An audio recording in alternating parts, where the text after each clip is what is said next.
We want this to be as comfortable as possible, and we just ask that we respect each other in this room. So, I mean, whatever it is that someone does come up and say, or if you feel the need to say something, we just ask everyone to just please respect everyone's opinion, everyone's response, or any questions that we have, right?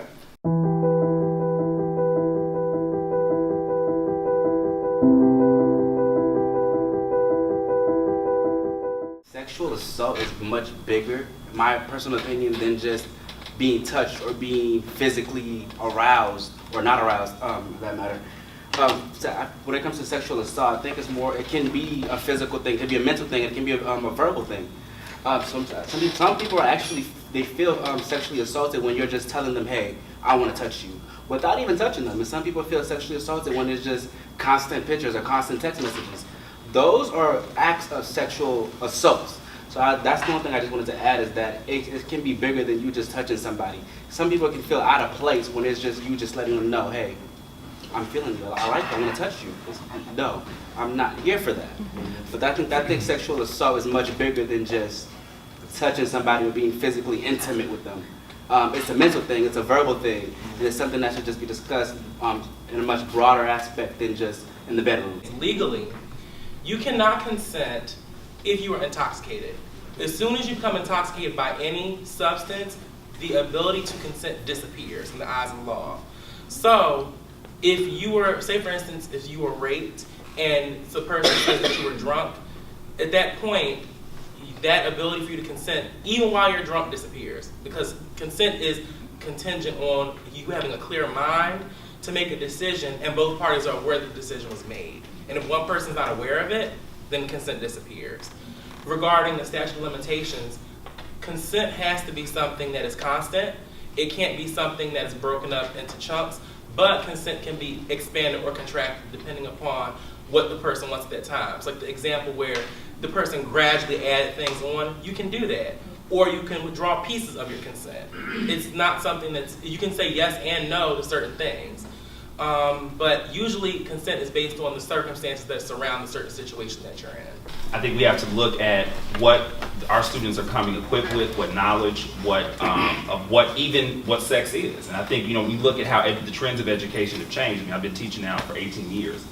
We now have people who are not, these children are not coming in with any understanding of what sex is, because if we look back 10 years into elementary and high school, we taught kids abstinence was the answer. Well, realistically, these children were still developing sexual identities and sexual lives behind the scenes without that necessary piece of education. Fast forward 8 or 9 years, these children are now in college, living in dorms, living these adult lives without the knowledge of what it means to even be a sexual being. So the HBCUs, to me now, we have first year seminar, we have all these opportunities to pull these students in. It's time to change the narrative. We have to look at what these kids are coming to us with and start being those centers that we claim to be and nurturing these kids. These boys and girls don't know what it means. Like I said, you hear all these different meanings of consent and what consent means. To me, the problem is that we're waiting for something to happen before we educate the children. That's where the issue is coming in. They need to start having very realistic decisions. We don't need any more talent shows. We don't need any more. We need to start sitting down with these kids and pull them in. They're here. They're a captive audience. You owe these freshmen an opportunity to come in and say, because there's laws in Georgia. We have students coming in from New York, Illinois, California. The laws are totally different. These children are ending up in jail. Again, if you decided to take that step and violate someone, absolutely you should be. But again, I believe in giving children all the opportunities to do the right thing. So you educate them in the door and say, hey, this is what consent is in Georgia. This is what it means, because we are assuming they're coming in with that knowledge, and they're not. Do you think men are sexually assaulted? If so, why do you feel sexual assault on men is not taken as seriously as sexual assault on women? Yes, I do think men are sexually assaulted as well. There is no reason that it's not taken as seriously. There's no real honest to God reason why it's not. It should be. It's the same. It should be held to the same caliber, no matter what the playing field is. Boy, girl, transgender.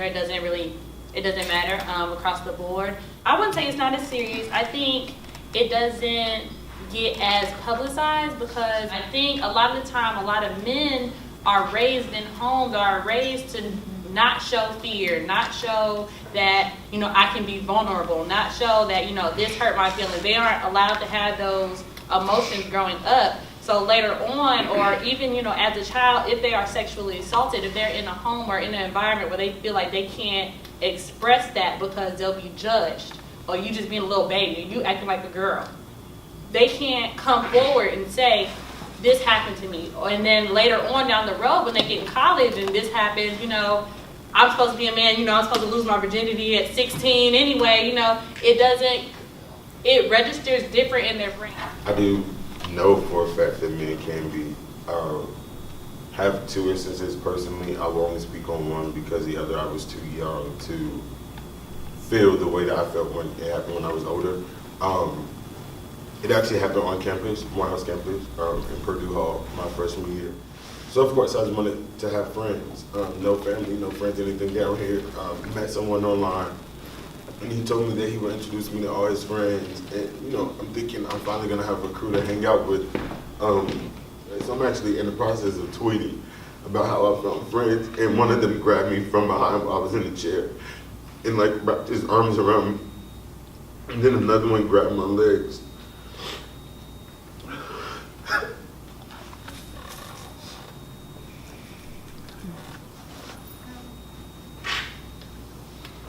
You know, sexual assault is something that's against your will, something that you don't want to do, but I don't want, you know, anyone to ever think that you have some question about knowing or anything about whether you've been sexually assaulted, because if it's against your will and in the end you feel a type of way, you feel low, you feel less of yourself, and you feel anything better than the best of you, that's sexual assault. No one else can just sit here and tell you, no, you weren't sexually assaulted or anything like that. If you didn't like it, if you didn't want it, and it made you feel a type of way, regardless of what anybody else has to say, you were sexually assaulted and that's how you feel, and other things have to take place after that.